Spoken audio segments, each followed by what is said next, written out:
Today on the Economic Hammer, we will tackle why artificial intelligence is not what destroys jobs.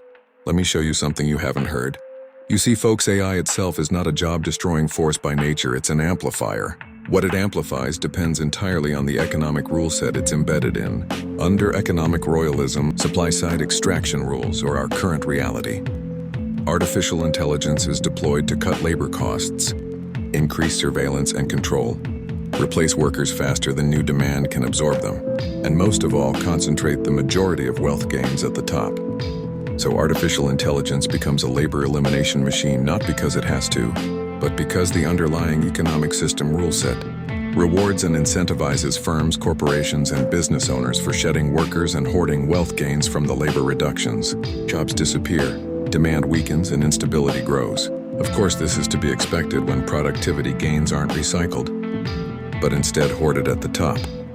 But the main thing is artificial intelligence just follows the economic rule set given. Under my own recently developed 10 principles of Keynesian Roosevelt economics, the economic rule set flips for artificial intelligence to the opposite of economic royalism supply side. This flip is what's called Keynesian Roosevelt demand side economics. Under Keynesian Roosevelt demand side circulation, artificial intelligence is deployed to strengthen labor institutions and make high wages tied to productivity, plus share stock market investment royalties.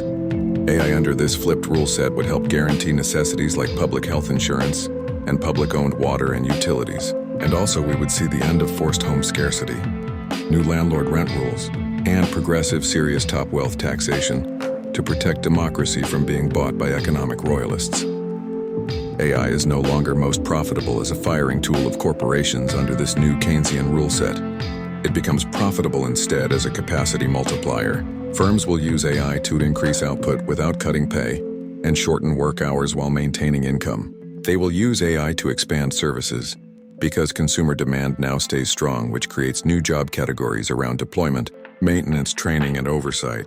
Under the Keynesian Roosevelt demand economic rule set, firing workers doesn't help you because demand collapses if you do. Keeping people employed and productive is the profit strategy. So this is the key point most people miss. The economic rule set decides what jobs are created or lost by whether economic productivity gains are shared outwards in demand side or extracted upwards in supply side. Artificial intelligence doesn't decide whether jobs disappear. The Keynesian Roosevelt framework under my own 10 principles makes AI a job stabilizer and job creator, not a destroyer, because it circulates economic productivity, gains back into wages, prices, and public goods, instead of letting them leak upward to the ultra-wealthy economic royalists under supply-side power, grabbing economic royalism. So when people say AI will inevitably replace workers, what they really mean to say is, AI will do what the current incentive economic rule set rewards. If you change the incentive economic rule set, then AI changes operating behavior, so this is not optimism. No, this is economic mechanics, folks. Please like, subscribe, and share this video if this gave you some clarity. If you would like to learn more about economic royalism, please visit my website at economicroyalism.com. One last thing before I go. I will have a link to my 10 Principles of Keynesian Economics video for you to look at in the description. Thank you for watching today, and remember, artificial intelligence doesn't replace jobs, economic rule sets do.